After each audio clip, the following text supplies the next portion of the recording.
Hello, I'm back in the Playas room again, and today I want to talk about Playas Prose, which is the types of things that players might say to us in order to draw us into the game and to keep us in line should we be happening to drift away at some point. So today I want to say a little bit about players and their communication and the various types of things that they may say to draw us in and also to keep us in line.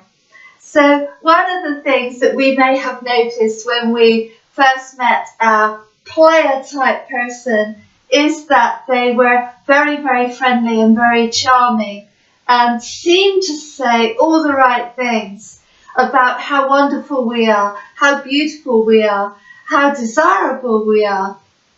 And they may have appeared to be Mr. or Ms. Perfect.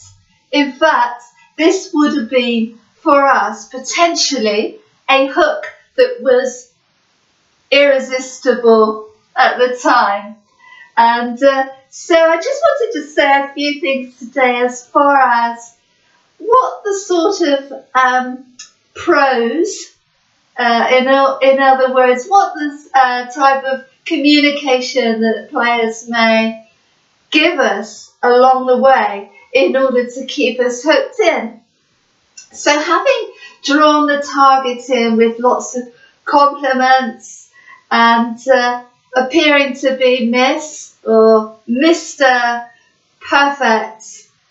the player would then need to keep up the act, shall we say, for a while at least, until we are on hook and ready to come in alignment with the player's agenda, which generally is to do with other people playing on their terms.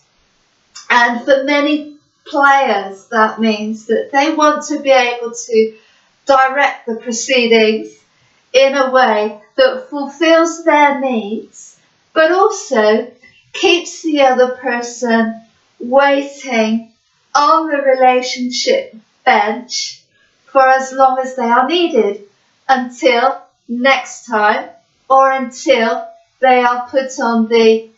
bench permanently. In other words, when the player disappears and doesn't come back at all because they've had their fill and they potentially found something better out there to entertain them and to fulfill their needs. And so some of the things that the player may say may be promises to keep us on the hook and keep us going, and also it may be things that they actually do not say. So sometimes withholding is used in order to keep the person in the game and in order to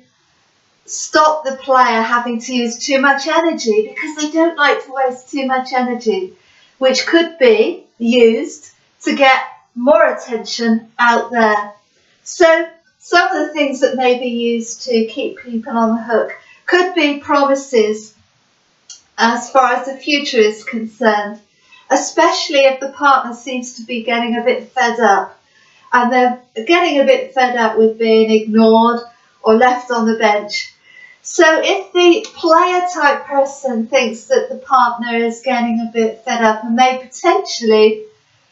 walk away, they may offer some promises, some false promises as far as the future is concerned.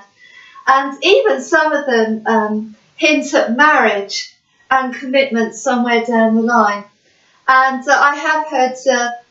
one player offer a holiday in order to make sure that the woman hands over the goods. So there could be all sorts of things on offer, and those things that are offered are generally things that the player has seen or been shown are things that you want and you desire. So for some people that might be a committed relationship, it might be marriage, it might be material goods. If you have given the player the message that you value materialism, they may put that on offer, and sometimes they keep offering gifts in order to keep the person in the game and to keep them on the hook, so that the potential is there for the person to be kept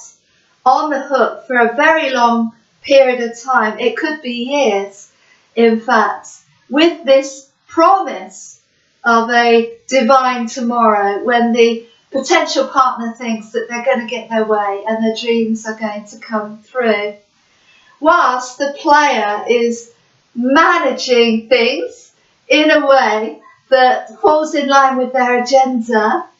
and keeps the partner on the reserve bench just in case they're needed, and then they're brought back and used intermittently, potentially over, as I say, a very long period of time it can be. So unless the partner wises up to what's going on, the player has things laid out so that everything is put in place according to their agenda, and the partner can be manipulated through words, through hearing what they want to hear, or through actions, through being given the odd bit of encouragement as far as gifts are concerned, or as far as promises are concerned, so that the partner thinks that they have their needs met, but they're not actually being fully met as far as the relationship is concerned. They're getting little tidbits given along the way just to keep them going, just to keep the game going, but they're not actually given their own desires as far as the relationship is concerned. So they're given the perception that they have some power in the relationship, but actually it's the player who is pulling all the strings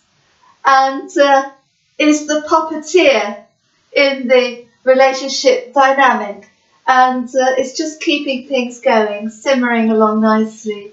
potentially whilst they have other relationships going on in the background. So as far as our relationship toolbox is concerned, and I mention this an awful lot, it's a really good idea to have conscious awareness and to have an empowered mindset where we are monitoring really where we stand in the relationship, and to be consciously aware of what may actually be happening, and especially as far as whether we are being played or not, and to just be aware of the time scales, actions that are happening, promises that are manifesting, and to really have a really good look at what our place is in the dynamic and what responsibility we're taking in actually being able to take a assertive place within the relationship, rather than letting the player type person pull all the strings and manage things in a way that falls in line with their agenda, while we may potentially be kept on the reserve bench for later, as and when we may be needed. So as always, stay safe and very happy. Bye bye.